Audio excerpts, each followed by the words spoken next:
Oh, hey there. Oh, hey there. How's it going? You went first. I did. It's a rarity. Sometimes I'm allowed. It's rude. I mean, you usually jump the gun and like, oh, hey there. There. So, yeah. So we are about to, what? You always fail to introduce us. When you go first. That's why I go first. That's Kate. I'm Bradley. We're the history buffoons. Yes, we are. Yes. And if you have not yet listened to the Lizzie Cyr episode. Yes. Part one. That is part one to our story. This is going to be part two. And we have a special drink to commemorate this part two. Yes. So I'm excited to get into this and figure out why I got the drinks that we got. Figure out more why, and also to conclude our story about Lizzie Cyr. Lizzie Cyr, yeah. And the big government, the major development that is happening. Of Lizzie Cyr. Anyways.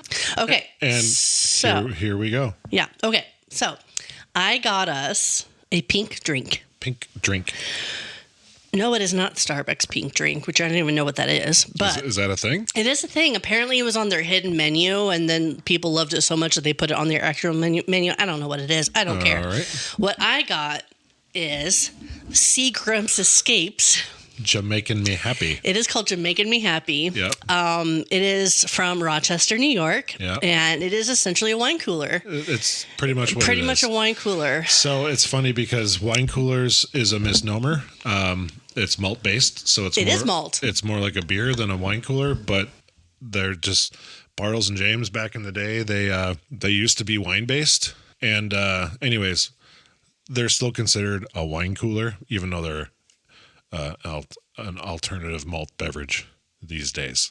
Okay, so yes, tell the folks what we have the pink drink in. A mug, a tea mug.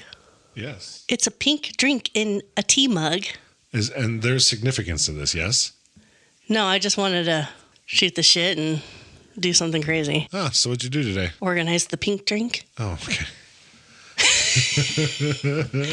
No, we're going to cheers. We're going to drink through the very large teacup that I have, because I do not have small teacups like you would in the British lands. Cheers. Cheers.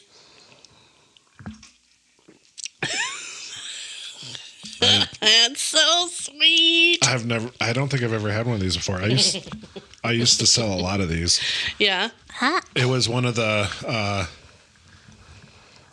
I'd say top flavors that I sold. Yeah. It's pretty good, actually. I like it. It's not bad. Okay, so as a brief recap of last week's episode on Lizzie Cyr. Yes. So she was arrested for vagrancy. Yes. Which is a sex worker. That was the title back then. Yeah. In 17. And she ended up in front of the magistrate, Alice Jamieson. Yeah, who shouldn't have been, but was, but isn't. Now she is. Yes. Anyways. And so this is all taking place in Calgary, Alberta. Yes. So back then, they mostly use vagrancy laws to control prostitution. Right. And because of the way society blames sex workers and their growing fear of STIs, Lizzie got a pretty rough deal from Jamieson. Sure. Now, remember, Jamieson was only the second woman magistrate in the British Empire at this point. Yep. David Bright, a historian, points out that there is this deep-seated sexism in how the law dealt with sex workers. Sure. And he argues that Jamieson really jumped the gun, sentencing Lizzie to 6 months of hard labor without even letting her lawyer properly defend her. Yeah, she just said, this is what you get. Yeah. And Lizzie's lawyer wasn't having it. Well, no, and can you blame him? Yes. He was trying to do his job.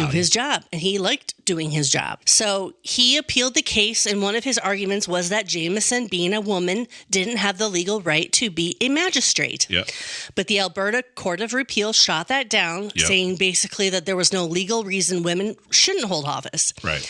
That decision, along with other examples of women in public roles, really helped pave the way for this next part of the story. Okay, which gotcha. is the famous five and the persons case. Famous fives in the person case? Persons. Mm-hmm. Persons? As in multiple persons. Oh, persons. Mm-hmm. Okay. Okay. Gotcha. So we're going to talk about the famous five. They are five women. Okay. Okay. So I'm going to just kind of go do and kind of like explain each one of them. Okay. The first one you might remember from our first story. Sure. And it's okay if you don't. I will mention who she is. Good. So the first famous five is Emily Murphy. Yes. Emily Murphy lived from 1868 to 1933. Okay. She was a suffragist, a reformer, a writer. She was most remarkable in that she became the first female magistrate in the entire British Empire in 1916. Wow. Where Alison Jameson was the second. Correct. Yep. Okay. So one of the famous five is the first female magistrate. 1916. And when was the other one? The second one? I don't know when she was appointed, but the story took place in 1917. Okay. Yeah.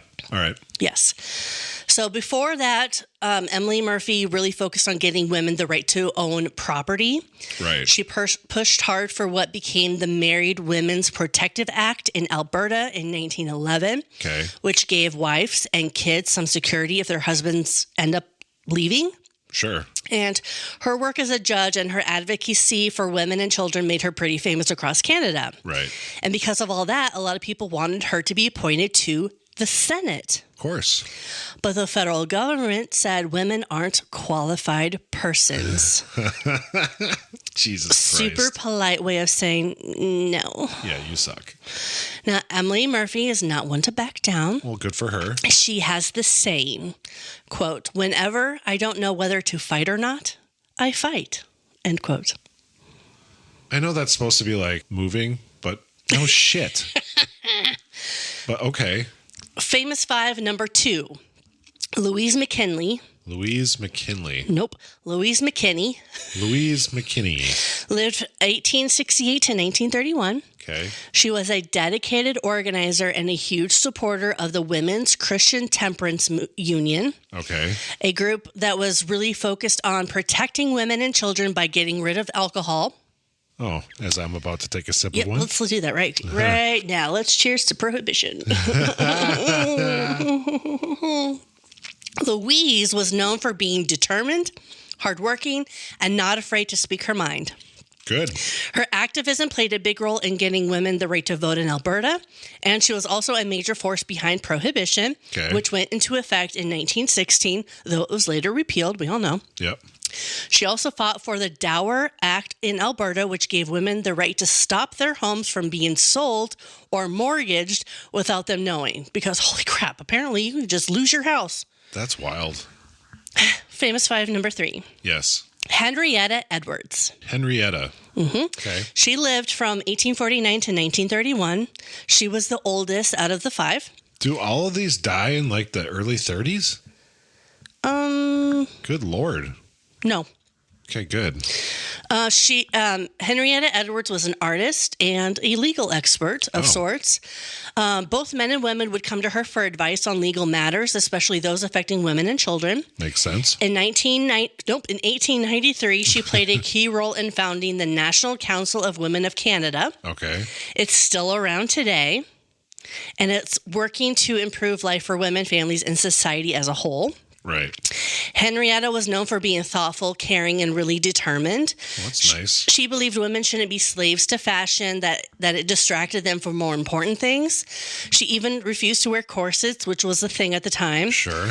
And besides her work with the National Council of Women of Canada, she launched Canada's first women's magazine and helped create the model for the Canadian YWCA. YW, is that like it's like the YMCA but for women, so YWCA, like women, yeah, Youth Women Community Association. What is the C? I always forget. Should we ask working men? Working men? Don't they do the YMCA song? Is that not working men? No. Well, who sings that? The Village People? That's right. Should we ask working men? What? They all have jobs.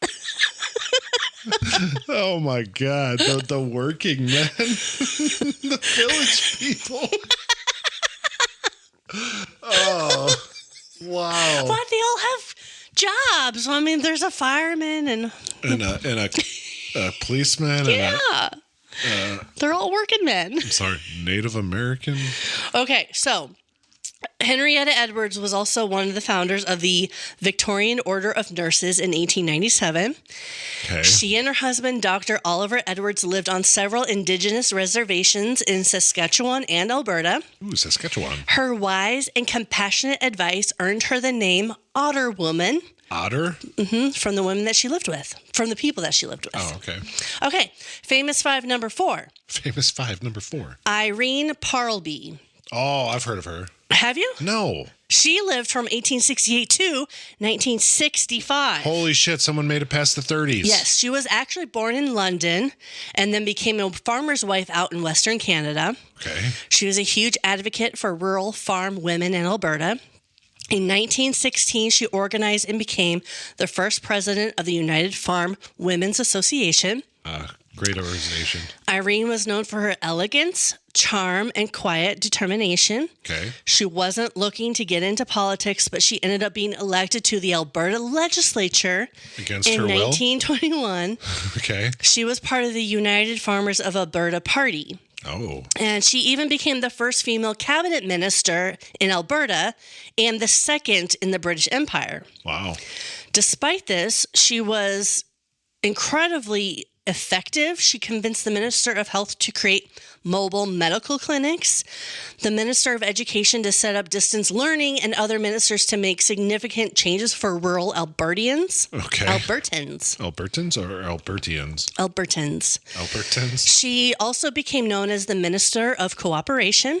The Minister of Cooperation. That just is a funny title. It is. Later in 1930, Prime Minister Bennett asked her to be one of Canada's delegates at the League of Nations meeting in Geneva. Oh, wow. All right, famous five, number 5.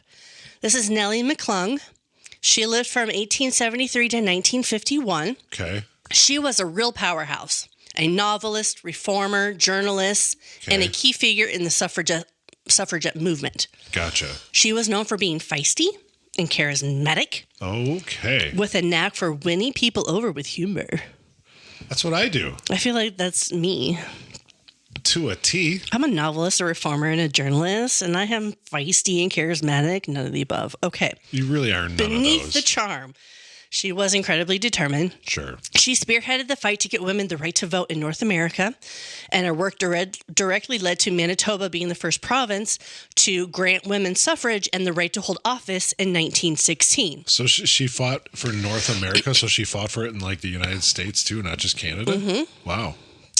When she moved west to Alberta, it just so happened that both Alberta and Saskatchewan granted women the right to vote soon after. Okay. Nellie was elected as Liberal MLA for Edmonton from 1921 to 1926. So during that time, she often teamed up with Irene Parlby, even though they were from different political parties, sure, to work on issues affecting women and children. So wait, you're telling me that people in different political parties can work together? I know, right? That doesn't seem fucking right at all. So Nellie also broke ground as the first female director of the boards of governors, where she really pushed for women to be decision makers, not just assistants. Sure. And in 1938, she was chosen as the delegate to the League of Nations in Geneva. Okay. And she was one of the few Canadians who advocated for voting rights for Asian Canadians. And like many progressives of her time, we get more into this. Nellie also supported the idea of sterilization, believing it would improve quality of life. That seems like a terrible fucking idea. Yeah, we will get on. I will circle back. I will circle back to that. Circle back. Okay. Okay, so that's the famous 5, right? Yeah. They're all in politics at some level. Right. Right. They're all activists of some kind. And 60% die in the 30s. Okay, so Section 24 of the British North America Act, okay, which was basically Canada's constitution back then, gotcha, laid out who would be appointed to the Senate. Okay. The Canadian government had always read that as men only. Isn't that weird? It was also based on this old-fashioned idea that men were supposed to be in charge and women were supposed to follow. Yeah, I mean, I get the time frame we're talking about, so that's clearly part of that. But to think back on it, it's like, Okay. So back in 1876, when some women in England tried to vote, which was a big no-no, they got arrested. And when the judge made his ruling, he actually quoted some ancient English law that said women were only entitled to, quote, pains and penalties, end quote, and not rights and privileges. So they can get punished, but yet they don't get anything. They don't get benefits. Mm-hmm. That's fucking weird. Wow. So, of course, women like Emily Murphy, the magistrate, furious. Sure. I mean, why wouldn't she be? They were being told they weren't qualified persons, which was absurd. Well, yeah, because clearly they were. I mean, especially the one that all those people went for advice and shit. What was her name? Yeah, Henrietta Edwards. Yeah, so it's like clearly she was qualified. Mm-hmm. People went to her all the time for advice. But yet you're just, because of some antiquated law, you're being like, no, you can't do this. Mm-hmm. Okay. So Emily Murphy was determined to fight a way back. She did. One of her brothers, Emily's brothers, told her about a little-known clause in the Supreme Court of Canada Act. Was it Santa? It basically said that any 5 people could ask the Supreme Court to interpret any part of the Constitution. Hence the reason they're the famous 5. On a beautiful summer day. Is that relevant? Yes. August 27th. It was a beautiful day in 1927. Okay. 4 of these women. What happened to the 5th? These women activists all met at Emily Murphy's house, a.k.a. 5. 4 women came to Emily Murphy's house. Okay, there it is, because that was not clear. So they are in Edmonton. They're about 3 hours north of Calgary, which is where Lizzie Cyr was. Yes. Okay. So they sat on her veranda enjoying tea. Is that why we're having this? Kind of. Oh. Yes and no. Yes. What's the no part? I'll tell you later. Oh. But they enjoy tea, but they signed a letter asking the government to send some very specific questions to the Supreme Court. So they're trying to do the whole step up, like, hey, pass this on to your boss, kind of a thing. Sure. So they're like, we have questions. Please send this off to the Supreme Court. Gotcha. Now, throughout their quest in their petition, they faced a lot of opposition. Right. Their suffrage meetings were often disrupted. How come? So they got, because people didn't want them to be persons, qualified persons. They didn't want them to hold office. Right. They were constantly getting interrupted by men. Well, duh. But women got clever. Women traditionally had tea parties for all sorts of occasions, right? Sure. Baby showers, weddings, other women's events. And men didn't usually go to those. So because the suffragists started calling their political meeting pink teas. Pink teas? And just like that, disruptors stayed away. They never came. They never came to disrupt their pink tea meetings. Hence the reason why we're having pink alcohol in a giant tea mug. This is really large. Mm-hmm.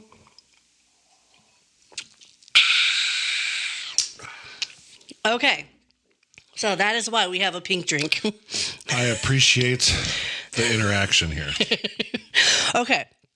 So the questions that they asked the Supreme Court. The first one. Yeah. Is power vested in the Governor General in Council of Canada or the Parliament of Canada or either of them to appoint a female to the Senate of Canada? All right. So who makes that decision, essentially? Yeah, right. Number 2. Is it constitutionally possible for the Parliament of Canada, under the provisions of the British North America Act or otherwise, to make provision for the appointment of a female to the Senate of Canada? Okay? Okay. Prime Minister Mackenzie King, just like those before him, were swamped with requests to appoint women to the Senate. Sure. Okay. Approximately 500,000 people requested that Emily Murphy, as a magistrate, be a senator. But the official line was always, sorry, it's not legally possible. So they shot it down because of this, again, old law, basically. Or bias, whatever you want to call it. When the famous 5 sent their letter to King's office, he sent it to the Justice Department. Okay? The Justice Department said they suggested taking it to the same Supreme Court, but wanted to keep the question simple. Okay. So they said the question is now, does quote unquote persons in the Constitution include women? That was their question for the Supreme Court. That is a terrible question. It became known as the Persons case. Okay. So, it was argued in March 1928. Okay, so Chief Justice Francis Alexander Anglin started looking at the rules for appointing senators, which are in the Constitution Act of 1867. Section 23, which I had mentioned early on, lists the qualifications. You have to be at least 30. Okay. A British subject. Okay. Own a certain amount of property. So and, like what, 2 acres? I mean. Doesn't say. And live in the province you're representing. Which I get that. That makes sense. But a section of Section 23 uses the pronoun he when it talks about these qualifications. And that's what led people to argue that it was only men that could be senators. Okay. That's really loose. That's like you walk up to a group of people. And I mean, I do it just because I guess how I was raised or whatever. Let's say I walk up to a group of friends. There's 3 girls and 3 guys. Mm-hmm. I usually go, what are you guys doing? Yeah. That doesn't mean I'm discounting the women there. Yeah. Yeah. It's just all-encompassing. General speak. Yeah. Or it's just like, and it's funny because like the Oscars just happened not that long ago. Mm-hmm. There's Best Actress and there's Best Actor. Mm-hmm. Typically, you don't differentiate that. If you were an actor, I wouldn't go, hello, actress. You just go, you're a good actor. Yeah. So it's funny that like they fucking... Some are generalized and some are specific. Correct. Yeah. And they try to use that to their advantage, saying, nope, sorry, just guys, because it says he. Yeah. Yeah. Which I get, he represents the male. The males, yeah. Whatever in that, but it doesn't mean it's all encompassing. Yeah. So then there's Section 24, which is about how senators get appointed. Okay. And it said, quote, the governor general shall summon qualified persons to the state. So who are these qualified persons? Right. All 5 judges agreed that qualified persons doesn't include women. So. And let me guess, all those people were male. Yeah. Oh. So I think so. Shit, I don't know. Actually, I would assume. Oh yeah, I would assume. I mean, whether we're wrong or not, it would make sense because of who they are and whatever. Yeah, exactly. So of course they're just gonna fucking keep towing that line. Yeah. So Ellen Smith, who was the first female member of the Legislative Assembly, which is the MLA I had told you about. I couldn't remember the acronym. What is it called again? Member of the Legislative Assembly. Yeah, the MLA. Okay. So Ellen Smith was the first female member of this. She expressed the collective disappointment of women across America, saying, quote, it felt like a crushing blow to hear a man declare his own mother wasn't a person. I was like, ouch. I love that line. That's pretty great because it's like, how stupid is that? Like, what do you mean we're not a person? Yeah. That just doesn't make sense. Yeah. Even for that time, it's like, what the fuck? So it's important to know that at this point in Canada history, the Supreme Court's decision on constitutional questions weren't final. Right. So the famous 5 weren't about to give up. They took their case to the highest court at the time, which was not the Supreme Court. It was the Judicial Committee of the Privy Council in Britain. Ooh, Privy Council, yeah. Because their names were listed alphabetically on the appeal, Henrietta Edwards, she was the one with all the legal advice and the eldest of all of them. Yeah. Her name came first. Sure. So the case is officially called Edwards versus Canada. Makes sense. Okay. So, do you think the other 4 are like, what the fuck, man? Yeah, and most people know it as like the Persons case, but just to be clear. Right. So on October 18th, 1929, they got their answer. Okay. Lord Sankey, the Lord Chancellor, wrote the decision for the Privy Council, and he completely overturned the Supreme Court's ruling. Oh, wow. He said that qualified persons could definitely include women. Well, no kidding. He even called the idea of excluding women from public office a, quote, relic of days more barbarous than ours. Well, see, and that's the thing. It's like you have to update your shit. Mm-hmm. And then he said, quote, Why should the word person not include females? Well, end quote. Because we're all persons. He concluded that the word persons in the Constitution included both men and women, and therefore women were eligible to be appointed by the state. And he would advise the king directly, the chancellor. So this has no bearing on anything, but so let's say a crime was committed and there's persons of interest. So they'd only pick men? That's a good question. You know what I mean? Yeah. Yeah. Because let's say this woman killed this other woman, for that matter. Yeah. Persons of interest, it had to be a man. I mean, how stupid is that? No, you're right. That is fair, yeah. So, to reach this groundbreaking decision, Lord Sankey essentially introduced a whole new way of thinking about the Constitution. Yeah. A way that is now a cornerstone in Canadian law. He famously described the British North America Act as a living tree. A living tree. Meaning it was meant to adapt over time. Sure. Likely, right. No, that makes sense. He said the act gave Canada a constitution, and like all constitutions, it was meant to evolve with changing customs and practices. Right. So he emphasized that the Privy Council wasn't there to restrict the Constitution with narrow technical interpretations. Correct. Instead, they should give it a broad and flexible reading so that Canada could govern itself within its own boundaries, just like the provinces did. Right. This approach became known as the living tree doctrine. Oh. And it basically means the Constitution should be interpreted in a large and liberal way, allowing it to adapt to modern society. Totally agree. Yeah. So while the person's case was a massive win for Canadian women in the long run, it did not immediately get Emily Murphy a seat in the Senate. Sure, okay. It actually took another year until February 15th, 1930, for Karine Rhee Wilson to become the first woman appointed to the Senate. Oh, wow. Okay. We're going to go back to some controversy. Okay. Now, these women, they're super complex figures, right? Yeah. And that's what made it tricky to commemorate them. Sure. They were involved in a lot of different causes, which I've mentioned. Yeah. All aimed at improving the lives of women and children. Yeah. However. Oh, dear. In the early 1900s. Yes. Science was seen as the key to solving just about everything. People believed the scientific and technological advances could fix all sorts of social problems. But it can't, but okay. Emily Murphy was one of those who believed that issues like alcoholism, drug abuse, and crime stemmed from mental deficiencies. Okay. She was really concerned about overpopulation. Yeah, this is the one who wanted to sterilize.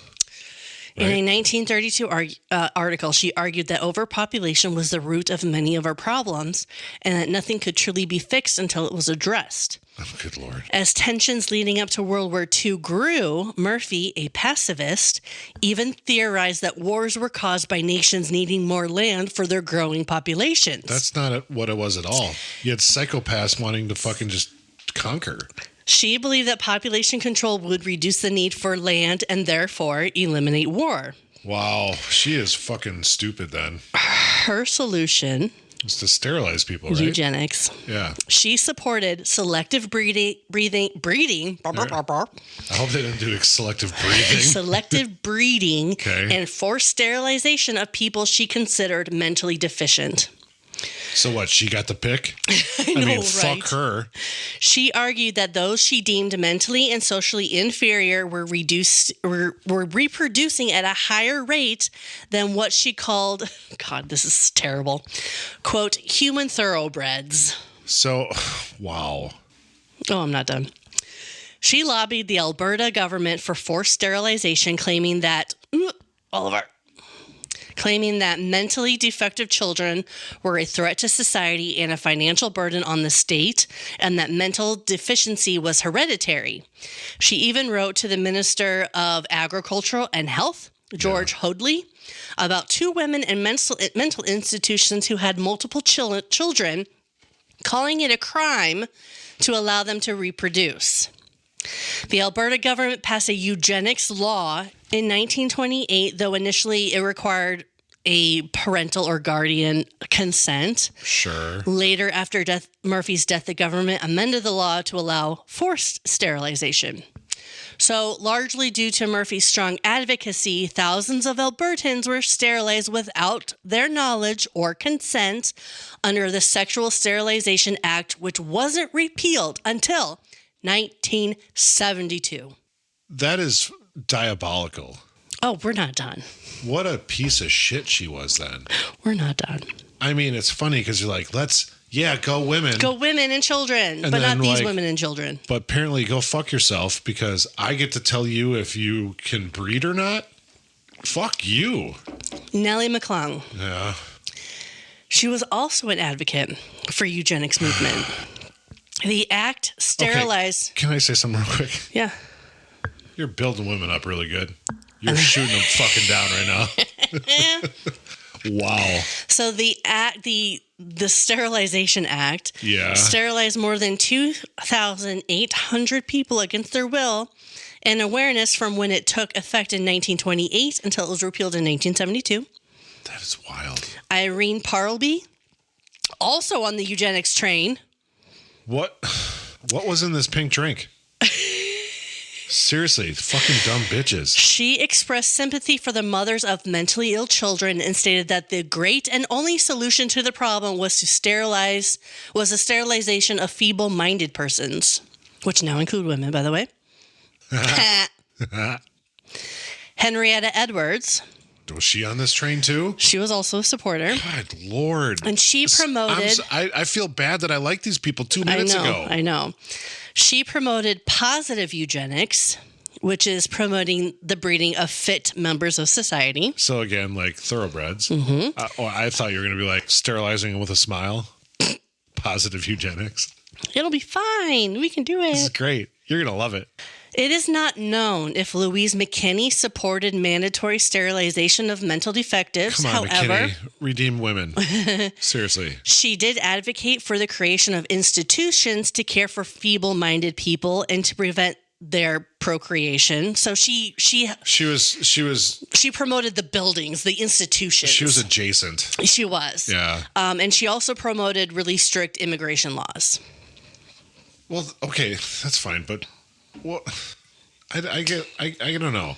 I'm confused with the whole like, let's just sterilize people and not to their knowledge either. Why did I pour my second pink drink into the tea when I could have just had it from the bottle? I don't know because you're I'm committed to the pink drink in a tea because tea mug. Because you're now considered a person. Why, thank you. Okay. Emily Murphy was the first female magistrate in British Empire. Yeah. She advocated for women's property rights. Okay. She pushed for social reforms. She loved eugenics. She died in her sleep in 1933 at the age of 65. Yeah. Even though she won this huge victory for women's rights, she never got to be a senator. Well, probably because she wanted to eugenics people. Yep. Henrietta Edwards co-founded the National Council of Women of Canada. Yeah. Advocated for women's legal rights and reforms. Published Canada's first women's magazine. She died on November 9th, 1931 in Fort Macleod, Alberta. She was 81 years old. Okay. Nellie McClung, instrumental in Manitoba's gaining women's suffrage in 1916. Yeah. She was part of the members of Legislative Assembly. She advocated for women's rights and social reform. Okay.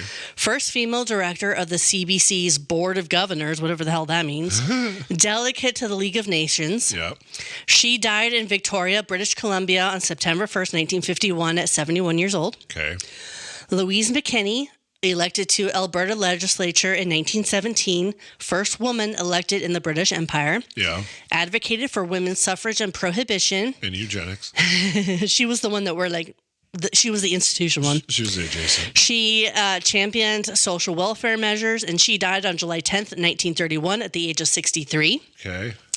And then Irene Parlby, elected to the Alabama legislature. Alabama? Sorry, Alberta. Alberta legislature. She was the first female Alberta cabinet minister, right? Advocated for rural women, okay, Canadian delegate to the League of Nations. Yeah. She died 1965 at 97 years old. Almost 80 years later, in October 2009, the Senate decided to honor the famous five by naming them the Canada's first honorary senators posthumously. That is the second half of the Lizzie Cyr, the famous five, and the person's case story.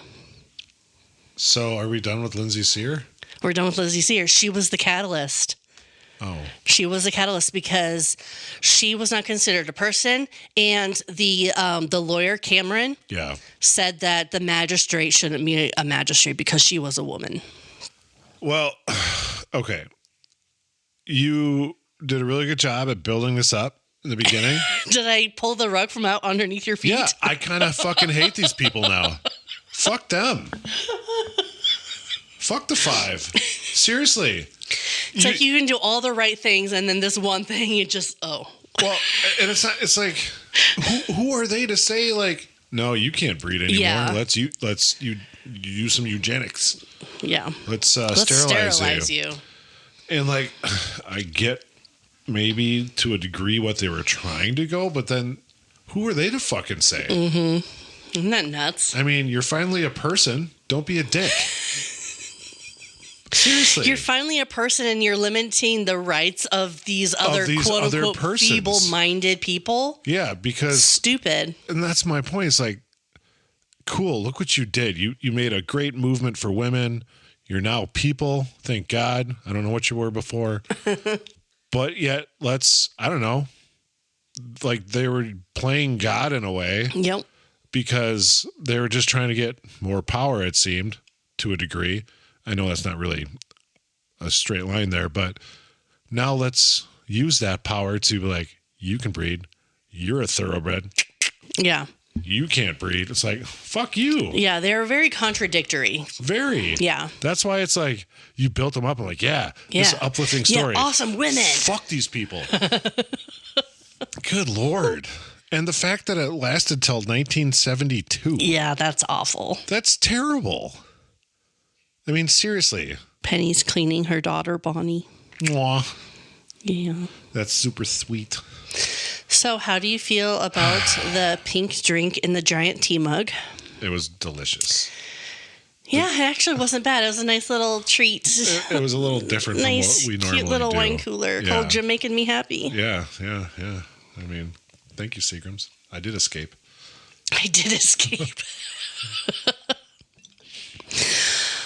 All right. Well, I'm glad you liked it, and I'm glad you have opinions about these women now. I am all for what they were doing in the beginning. In the beginning, not so much in the end. Not so much in the end.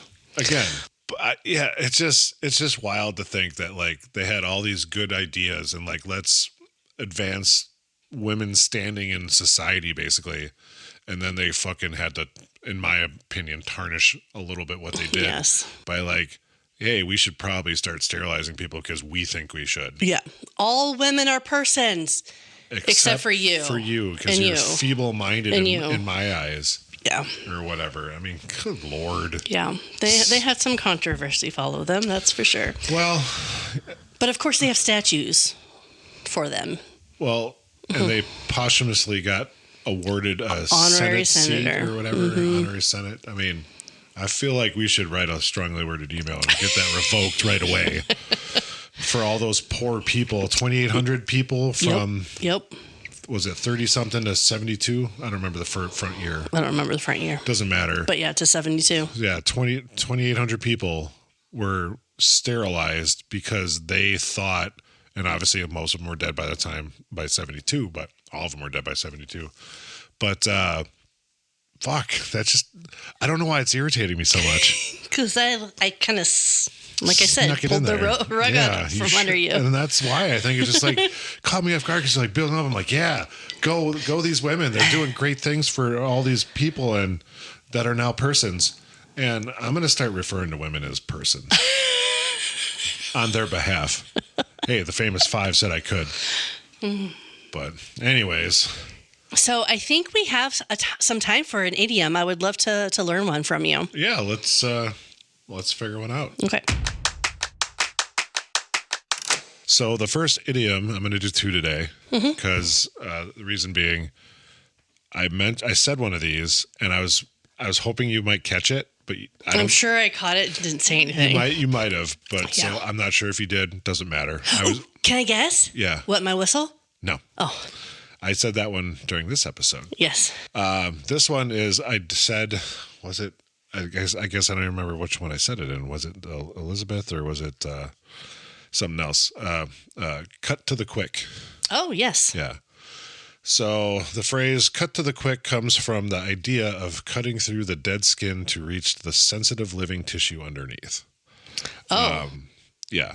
Okay. Yeah. Okay. The word quick in this context is an archaic term that means alive or living. No kidding. Because, like, if you ever had a dog, like, you cut their fingernail, even cats, too. Yeah. Like, that's, like, when you cut the quick, it's like... It hurts. It's the living tissue inside the nail, basically. Yeah. So it says, the idiom cut to the quick has a vivid and somewhat painful origin. Here's how it came to be. So quick as living flesh, like we just said. The word quick in this context refers to the sensitive living flesh located at the base of your fingernails and toenails. So especially in animals like that. It's the part that hurts if you trim your nails too short. Like, have you ever cut your fingernail too short? It's the worst. It hurts. My son Xavier. And then you keep hitting it on stuff and it separates. Oh, constantly. It's the worst. My son Xavier hates getting his nails cut. Oh, because of that reason? Yeah, because he always says I cut them too short. Oh. But I'm like, dude, your nails are disgusting. We got to cut these. So anyways, so the literal meaning is the phrase originally had a meaning like referring to the act of physically cutting into the sensitive area, basically. Okay. That's what it's saying. Over time, the phrase evolved to take on a metaphorical meaning because cutting to the quick is a painful experience. The idiom came to be used to describe emotional pain or hurt that is deep and piercing. So basically, whenever you do that, you can kind of relate it to any type of painful situation. Kind of, you cut me to the quick. Oh, okay. You basically got me into the living flesh is what they're saying. I kind of in that kind of phrasing, you cut me to the quick. Yeah. I kind of would assume it as you beat me to it. I can see what you mean. Yeah. But knowing that, what that is, does that make a little more sense then? It does. Okay. So the metaphorical use of cut to the quick can be traced back to the 16th century. It appeared in Sir Thomas More's Utopia in 1551, where he used it to describe the extent of exploitation. So while the phrase might sound a bit harsh, it effectively captures the feeling of being deeply hurt or wounded, just like the pain of cutting into that sensitive flesh beneath your nails. Mm-hmm. Super sensitive. And I never associated it with human nails, I guess. I know what it means now, and I get it nowadays. But when I was younger, I always just knew it of being into a dog or cat's toenail. Because have you ever seen one of your cats shed their outer nail, if you will? Yeah. Because it keeps growing. Yeah. And my cat Wicket. Mm-hmm. I have been trying to fix her nails. They've been growing so long that they're curling up into her pads. So baby. But I'm afraid to cut to the quick. So it's kind of funny because but anyways, that, and I also mentioned it in a recent episode. So the second idiom I have, because we were talking about women finally being able to be persons, I just thought this was kind of funny. It really has no connection. Okay. Plain Jane. So plain, meaning the word plain has been used to describe someone of unadorned or simple appearance since the late 14th century. Wow. Jane has been a very common given name for girls throughout history. Yes. It's kind of like John Smith for men, basically, in a way. Right. The earliest known use of the phrase plain Jane is from 1912 in the writing of Compton Mackenzie. Not familiar with their work. Some people believe the phrase might have been influenced by Jane Seymour. Oh, Henry VIII wife. The third wife died of childbed fever. Yeah. Listen to our origin of weird story on Ignaz Semmelweis. Yes. It's coming back full circle, folks. See, this is why we do shit. It's great. The third wife of the wife of King Henry VIII, who was considered less conventionally beautiful than his other wives. Oh. However, there's no concrete evidence to support this. It's all hearsay. Right. The phrase likely gained popularity in the early 20th century, possibly due to its simple and memorable nature. I mean, it's pretty easy. Plain Jane. Yeah. I mean, you've heard that most of your life, right? I mean, I know I have. What are you insinuating? You're old, but I'm older. I don't know. Oh, I thought you were insinuating that I was a plain Jane. No, I said you've heard this. Not because people called you that. Wow, way to make it personal. Remember, I was charismatic and feisty? You're lucky you're a person. I almost spit out my pink drink. Thanks, Famous Five. Let's go euthanize people. Oh, wait. No, it isn't euthanize. Sterilize people. Close. There's the word. Basically, it's used to describe a girl or a woman who's considered ordinary or unremarkable in appearance. Yeah. It's like, wow, that's a dick move. So my ex-husband's mom would call people like that homely. Yeah, that is another very common term for it, basically. Thankfully, she never called me that. Thank God. But it often carries a slightly negative connotation, implying a lack of attractiveness or glamour. But obviously, they don't know the exact origin. It remains uncertain. The combination of the common name Jane with the descriptive word plain created a phrase that has become a lasting part of our English language. Very nice. I feel like the Famous Five are probably plain Janes. Just kidding. I have no idea. I don't know. I'm still a little bitter about how cunty they were about that. Yeah. But either way, maybe I shouldn't use that word.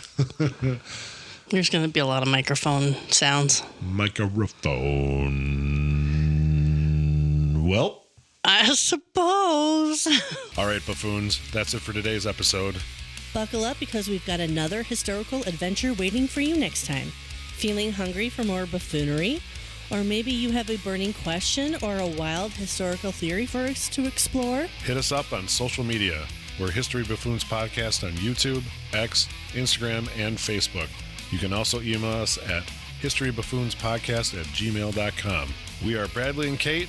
Music by Corey Akers. Follow us wherever you get your podcasts and turn those notifications on to stay in the loop.